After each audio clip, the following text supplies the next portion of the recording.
Hello guys and welcome back to another video on my channel.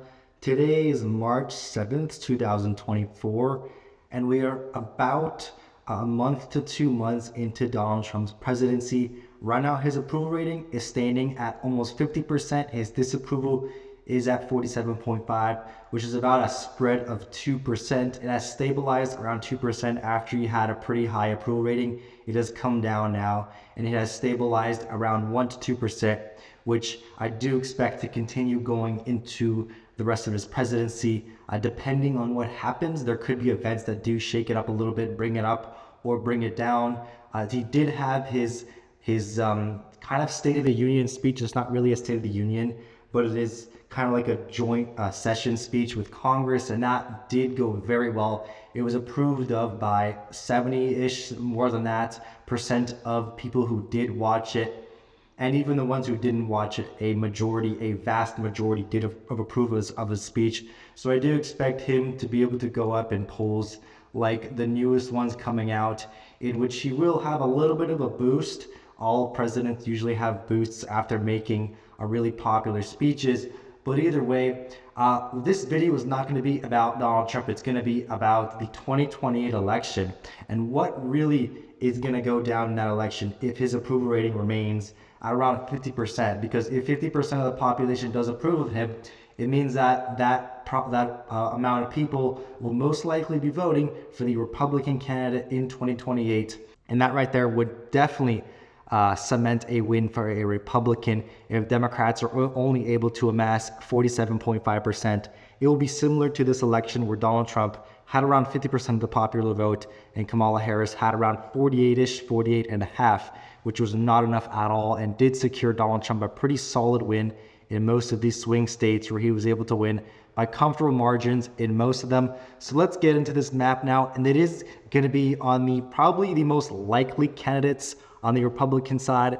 The vast majority of people do think that it is going to be J.D. Vance. So we're going to be using him on the Republican side. And on the Democrat side, it is a lot more mixed up. We don't know if it's going to be Gavin Newsom or Josh Shapiro or maybe Kamala Harris again, but we don't know. I think she's probably going to run for governor of the state of California. But we're just going to keep it right now as Gavin Newsom, like on my thumbnail, as the most likely candidate right now, but we'll just have to wait and see because it isn't so long. So let's get started on this. These safe states are going to be states that are going to be 12 points or over. As you can see here, the likely states are between 6 and 12. The lean states are between 1 and 6, and states that are under that lean will be considered tilt. And there was only one in the last election, which was the state of Wisconsin. It was the closest state in terms of margin. The closest state in terms of raw votes, I'm pretty sure, is the state of New Hampshire, but it is only still 2.8%. But let's get started now on Newsom's safe states. These are 12 and over states: California, Oregon, and Washington. These three states have held pretty steady for Democrats, although California has shrunk all the way from a 29-point win for Biden all the way to a 20-point win. But still, given that he is the governor, and that may not matter at all because Kamala Harris lost 9 points in the state, but still, this state is way too blue to be under 12 points. It is going in that column. Hawaii is another state that is going to be going in that column. Also, the state of Colorado, she still performed well, winning it by 11 points. Other states that are going to go in the safe column are DC, Maryland, Rhode Island, Connecticut, Massachusetts, Vermont, and Maine's 1st District. Given that Donald Trump is going to be at this favorable rate coming up in the next election, that is our baseline prediction. These states will be around similar margins, maybe even a little bit closer. They will be close to that likely margin, but not close enough. Rhode Island might get on that border, but right now I am going to be leaving it in that safe column. And these are going to be all the safe states for the Democrats. I forgot the state of Delaware. And now for Republicans, it will be Alaska, Utah, Idaho, Montana, Wyoming, North and South Dakota, all of Nebraska except the 2nd, Kansas, Oklahoma, Texas. This is a very, very strong win for Donald Trump that will be in the safe column. Iowa, Missouri, Arkansas, Louisiana, Mississippi, Alabama, Tennessee, Kentucky, Indiana, Ohio, which is the home state of J.D. Vance, West Virginia, South Carolina, Florida, another state that had moved into the safe column this election. Maine's 2nd Congressional District. And that'll be all the safe states for JD Vance. So he will be up 219 to 130 off the bat, which is similar to what we had this election cycle apart from Ohio. And this is going to be a very, very hard map for Democrats going to this election if Donald Trump remains popular throughout his presidency. And this prediction is based off of his current approval rating staying completely the same throughout his whole presidency. Next, we will be going into the likely states, and these are the states between 6 and 12 points for each respective candidate. For Democrats, we will have the state of Illinois. This is a state that was once really safe. Joe Biden won it by 17 points. Kamala Harris only won the state by 10.9%. Huge warning signs for Democrats, but it will still remain in that likely column. New York is another really, really big red flag for Democrats, given that the state was a 23-point win for Biden in the 2020 election. It shrunk all the way down to 12.6%, and I think this election cycle will be the one that it will shrink even lower than that. I have it right now at between a 10 to 12 point margin, given on the current trends of the states. And that'll actually be all for Democrats in the likely column. Republicans, first of all, will be winning the state of Arizona right now in that likely column. This state was originally very close, given that Biden won it by 0.3%, but has taken a massive shift to the right in this election, Trump winning it already by 5.5%. And I do think if things do stay how they are now, Vance will end up winning the state by just around 6 points as well, which would put it in that likely column and keep it away from that swing state status that it is always very used to. And that's going to be pretty much all of the likely states. The remaining states on this map will be the closest states, most of them between 1% and 6%, but we do have a few very, very close states. However, this right here is what you're looking at, our most battleground, the states that are going to be the most competitive, the battleground states, you might say. So let's get into some lean states for Democrats. First of all, the state of New Mexico. This is going to be a state that probably will fall just under 6 points, given how things are looking now. Kamala Harris was able to win it by just 6 percentage points, which is vastly down to Biden's 10.8% win in the 2020 election. This state will be going into that lean column. Also, the state of Minnesota will be going into that lean column.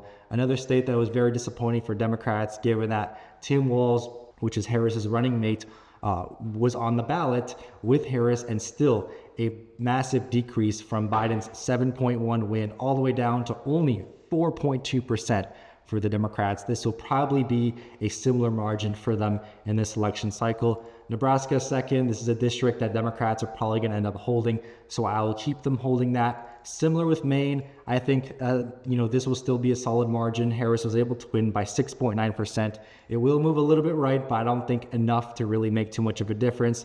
It could be on borderline with being likely, but right now I'm going to keep it in a lean, given the circumstances of this election cycle will be based on what I'm predicting on Trump's approval rating.